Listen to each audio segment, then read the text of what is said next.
Well, hello, Beth Packard. How are you? I'm amazing, Rose. And how are you today? Oh, I'm good. It's so good to see your face, your smiling face. It's always good to see you and talk to you. I hear you have some fabulous news.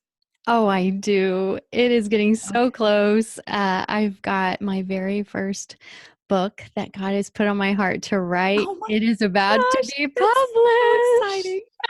Look at it. Oh my gosh, that's amazing.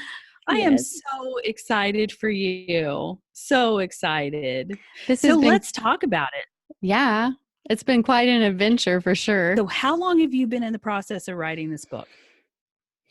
Actually, writing, I would say probably a year and a half. Oh But my goodness. when you think about like the fact that it's my life and Yeah. the life, like living out all of this, it's been a lifetime, a lifetime. Oh, I'm sure. So, Let's go back a little bit and talk about, how everything formed for you. okay. So I was raised in the church. I'm a preacher's kid. From a very young age, I was 5 when I gave my life to Jesus. And uh, I just had amazing Sunday school teachers around me, and our church was just incredible. And I really grew in the Lord in those very impressionable years, as a young Yeah. child. And I loved the Lord and I loved everything about him. And it was such a magical time, really, as a young Hmm. kid and to have that. And um, as as you transition through life, things happen. And as my parents moved, we moved from Tennessee to Kansas, and there was a Uh-huh. transition that took place in very impressionable years as I was in fifth grade, and something just Uh-huh. shifted and changed, and some hurt came in, and there was like that church hurt and that achy Right. stuff and religion that came in and just things that came in and uh just collected on my heart, and Uh-huh. it shaped me. The world came in and like shaped me into something different than what I had been experiencing in our previous, life in Tennessee. And Yeah. anyway, and so Yeah. that's kind of like the story of me growing up. And what took place is the world just like took me out. We moved back to my hometown where I was a very naughty kid. And that was a struggle for me. I told the Lord several things that I would never do. And one of those was that I would never move back to my hometown.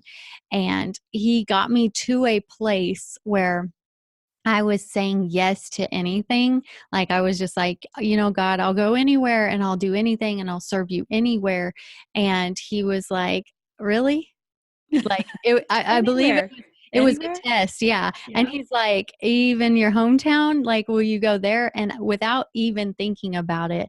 And I share this story in the book too. Like without even thinking about it, I just said yes to him. I just said yes. Wow. We came back. We ended up moving in 10 days, like from the time he told us to like we were moved in. And um, it was just that was such a surrender for me to be Yeah. willing to do that and to say, not my will, but yours, Lord. Like, heal me, take care of these things in me, like clean up Mm. this stuff, like help me. And so we've been, as of like recording this right now, we've been here for almost 4.5 years. And not just that, but then he asked me to step into the ministry, which was the second thing I told him I would never do. I never ever wanted to be a pastor's wife. I never wanted to be in ministry. And so I went through a serious, serious time of inner healing during the first couple of years that we lived Yeah. here. Yeah. And I would just cry on my face before the Lord and fight him, like not him, because I always say yes to him, but like fighting my flesh and fighting like the hurt inside me and Right. not wanting to release it.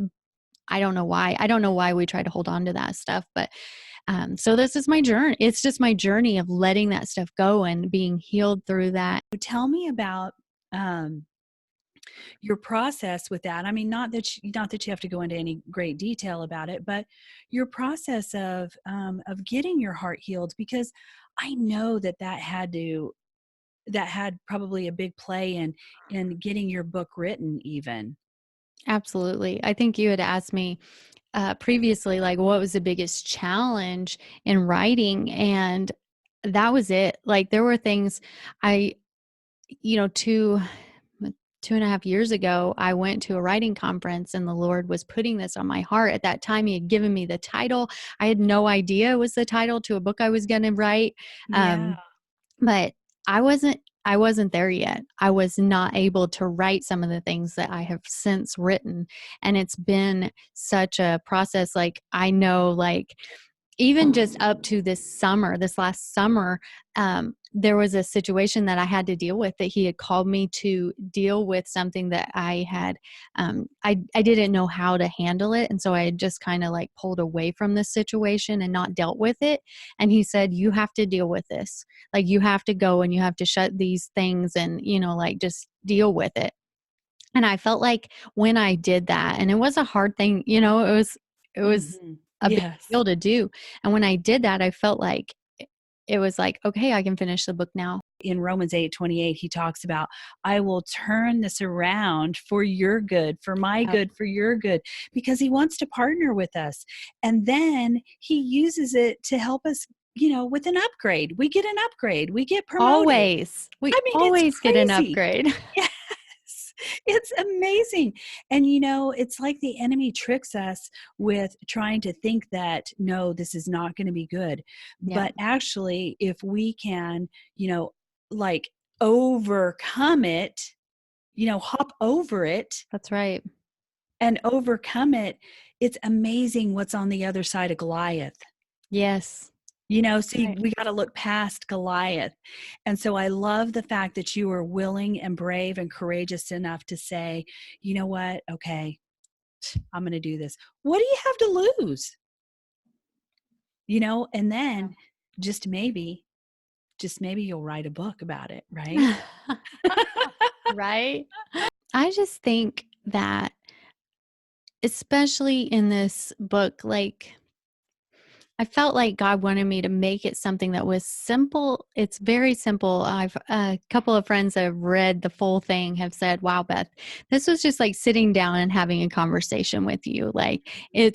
you could sit down and read it in an hour and a half, 2 hours, like cover to cover. It's almost like a story, like, Uh-huh. because the dreams and just the journey that God took me on and the way that He had me to write it.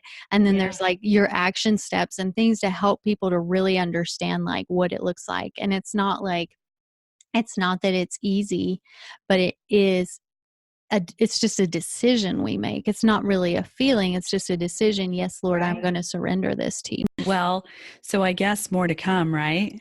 Absolutely. Okay. All right. Well, it has been such a pleasure and an honor. I so honor you for your work, with writing this book, but your work with the people and just who you are, Beth Packard. So I honor you, and I'm so excited about this book coming. And so you know what? More to come, right? Yes. I love you, Rose. Oh, I Thank love you you so too. much.